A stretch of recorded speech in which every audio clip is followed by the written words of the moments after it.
take the center seat. Oh no. What I feared most has already happened. He smells good. Yeah, well, I also feel extremely emasculated because of his height as well. I've prided myself on being the tallest person on this show for quite a while, and he's taken my spot. So, all right. Let's start with how you ended up here.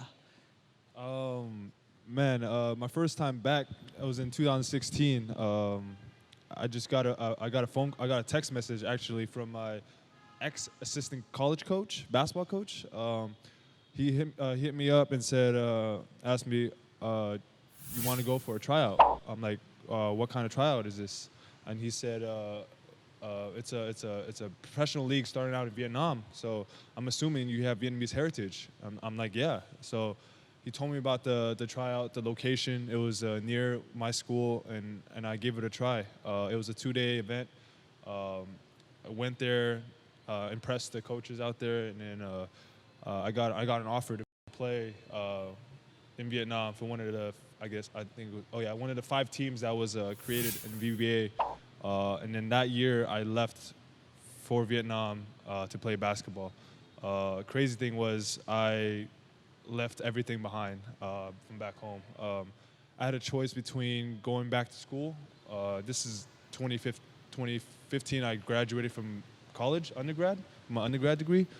So that year, I made a choice between going back to school for my, I guess it was my doctorate degree, or play basketball professionally. And ever since I was young, I wanted to play some sort of professional basketball. When I was like 4 or 5 years old, I was thinking about the NBA, but as I got older, I knew that wasn't an achievable dream. So this was the next step in my career. So I took the leap of faith. I went to Vietnam, not knowing any Vietnamese, not knowing what to expect. And ever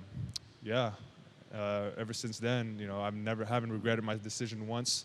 My parents have also started to grow on what my decision was, because back then they were really against it. They wanted me to go back to school, get a stable job, and all that stuff. So, yeah, I don't regret it one bit.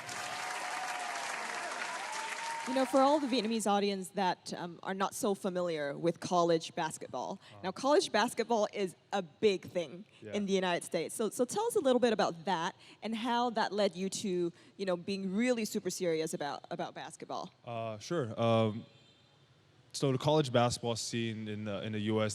there's many divisions. There's NCAA, there's NAIA, 2 totally different programs. I was lucky enough to join a Division III school, which is a lower to small division. Out of high school, I didn't think I can play college ball until a recruiter started recruiting me to play at his school. So I gave it a shot. I did my best, worked out really hard to get to where I was back then. Got a chance to play 4 years in college. So every year since I've been in college playing basketball, that routine of going to practice, having games, knowing my own responsibilities, gave me the feeling of, wow, maybe this is a possible thing I can do as my career after college, possibly. Who knows? I can be playing, anywhere in the world, I guess. Vietnam being one of the many few countries that started their own league that year. So I was fortunate enough for that to happen. And so the college 4 years I was there really paved my future in terms of being a professional and how to become a professional and playing the sport I love and doing it as my job, which is really fortunate for me.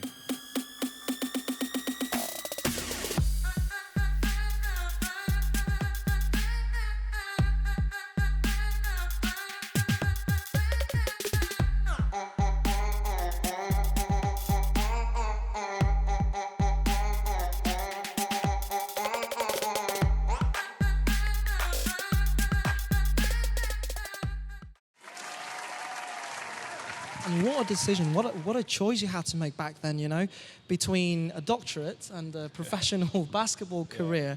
Now, what was the what do you think was the factor that sort of tipped you towards basketball? What prompted you to choose basketball? That's a good question. Hopefully my mom doesn't see this or my parents don't see this, but I didn't, looking at people, my friends who are older than me or friends who had jobs already, I didn't want that 9-to-5 job that everyone was doing. Going to work early in the morning, sitting in traffic. I'm from LA, so there's always traffic everywhere. Sitting in traffic, doing 8 hours of work, driving back in traffic, getting home at 6 p.m. and doing it all over again every single day. I just thought that would, totally kill me mentally and also physically, because the field that I was going to go into was helping patients get better physically, because I want to become a physical therapist. So anything to do with like movement and stuff. So that would drain me physically as well as mentally.